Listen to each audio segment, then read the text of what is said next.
That was Finance Minister François-Philippe Champagne in Calgary, pitching the budget and previewing Thursday's announcement on that second list of major projects. Now, those are the ones that will get federal backing and get on the fast track for regulatory approvals. Much of the budget and the projects that the government calls nation building are there in an effort to build Canada's economy in the face of U.S. tariffs imposed by President Donald Trump.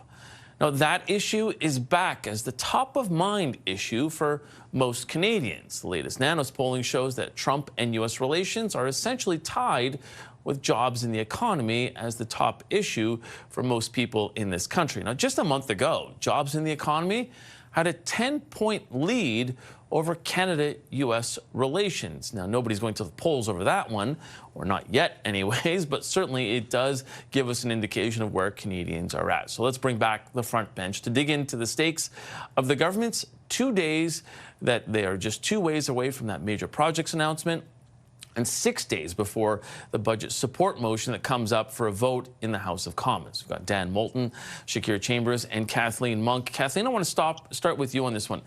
Given the hype that we saw going into the budget, are we best to temper our expectations around this next round of major projects? Because we all remember that Danielle Smith said she wants to see a pipeline on that list. Yeah, they've been hyping up this major projects announcement for so long, for such a long time, really since the spring, that I really expected actually Mark Carney and his cabinet to kind of do the halftime show at the Grey Cup this Sunday. And apparently that's not happening. It's actually going to be Machine Gun Kelly, a rapper. So I was disappointed by that they've moved the major projects announcement to this Thursday.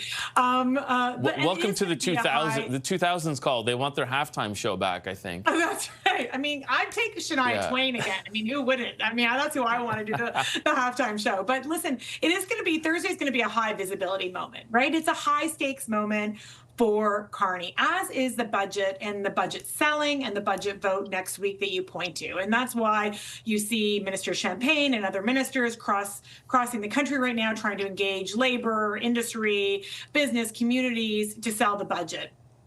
And they have to, because frankly, they don't have the votes. And they right now don't necessarily have Canadians' confidence that this budget is really going to deliver for them.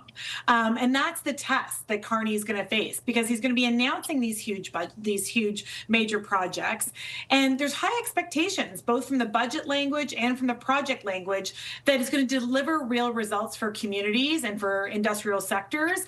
And there's a chance that that might fail. And then because we are in a big football weekend, roll out all of the football analogies. Like, is he fumbling the ball? Has he, failed to get the kick through the gate? Like, all of these announcements, really have to deliver. And it's a high stakes moment for not just Carney, but for his cabinet and for the major projects office itself. And Shakir, instead of quoting football, I'm going to go back to the Shania Twain analogy to this all. Stick with me on this, everyone.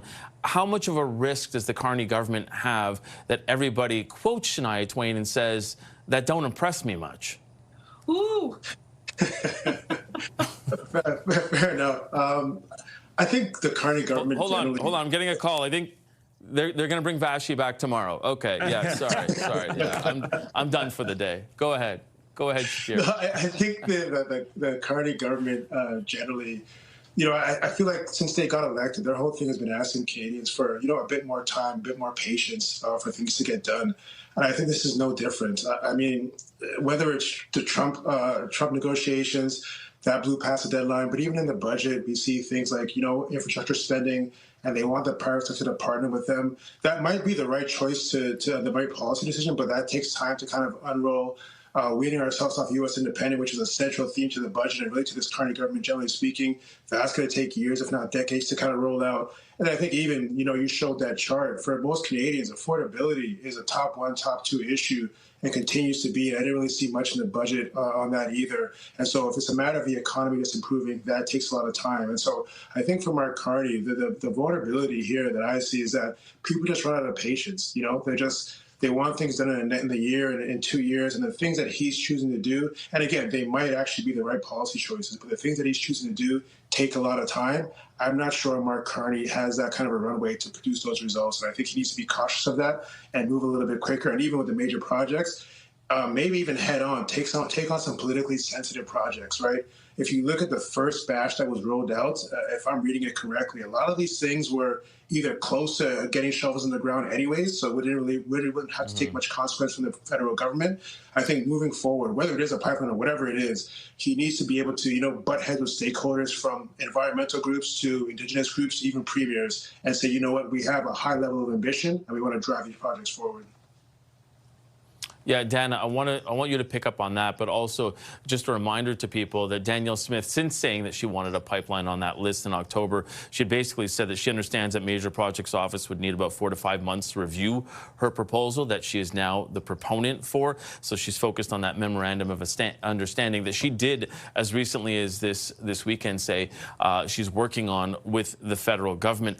So Dan, picking up on what Shakir had said there, the fact that this government is trying to put out this bold list that, could be projects that are shovel ready or the ones that are going to be a major challenge. How much do you think they need to really put on this list something that fully does need their help and that isn't basically over the finish line? Well, I'll agree with Shakir that the first list to me also felt like the safe list. Like it was a list of projects that were further along. They were really important to the country and major in their nature, but they were further along in development and they were perhaps lacking in any political controversy in any of them, frankly, right? And so I would say this project list is going to be the next step on this journey. I don't know that it needs to include a pipeline. I think to your point, Mike, Danielle Smith has taken a bit of the oxygen out of that statement she'd made previously, and I think expectations from the Prime Minister have been set up appropriately about whether or not there would be a pipeline on this list. He's been clear we're going to build one, and the country's going to see those move forward. Whether or not they need to be on the list on Thursday, I have a little less stock in.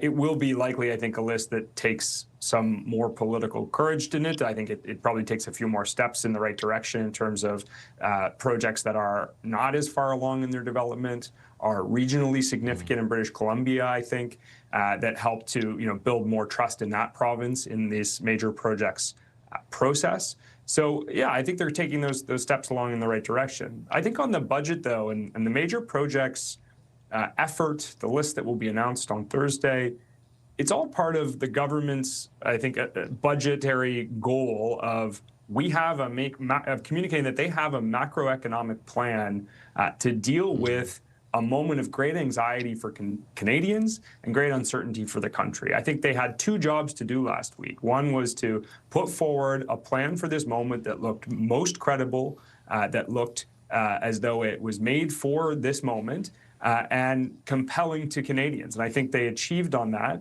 But their second objective was to demonstrate that plan also had the support of parliamentarians. There are going to be votes. We're going to pay a lot of attention to them. I think the budget is very likely to pass. But they demonstrated that in a big way when they had a Conservative cross the floor and join their caucus in support of their budget, right? So I think the government achieved its 2 key political objectives over the last week. And certainly in this moment, they look like the only ones with the credible right to say that they're positioned to govern. And it's interesting what Dan said there, Kathleen, because, yes, it's a macro plan, but do you really think that it's resonating with Canadians who are sort of dealing with the more microeconomic issue of the day-to-day affordability? Yes, but if Canadians are concerned still about the threats, the existential threats that the U.S. is, placing on Canadians right now, and they see this government, as Dan said, not necessarily that I agree with it, but if they see this government as the only party that is able to deal with that crisis and has the, the agenda to do so, then they're going to give Carney the leeway and the time to implement his plan. The challenge is it does rub up against the politics of it all and how long this minority government will last. I agree with Dan that I think the budget will pass. I do think that New Democrats could extract some more, things out of the government if they could, in terms of making some amendments, making more demands. But I do think it will fly. I do think it will pass next week. And I think that, as Dan pointed out, the Conservatives are significantly weakened from what's transpassed in the last few days with the Conservative floor crossers and exits from caucus. Shakir, you got 20 seconds to wrap this up. I'll just pick up on a thread that you and Dan put out there. Whether or not there's a pipeline on this list, signing an MOU with Alberta is actually a major project in itself, and it's a major development. So if Carney can get an agreement and turn on the temperature between his government and the government of Alberta, I'll give him a round of applause, because I think over the last 10, 12 years, it's been nothing but tension. Yeah, it's certainly not shovels in the ground, but it's planting the seeds of something there. You know what? I'm going to stop with the Shania Twain stuff. I promise that I'm not going to give you guys any more, because you guys are done anyways as the front bench. Dan Moulton, Shakir Chambers, and Kathleen Monk. Really appreciate you guys being here.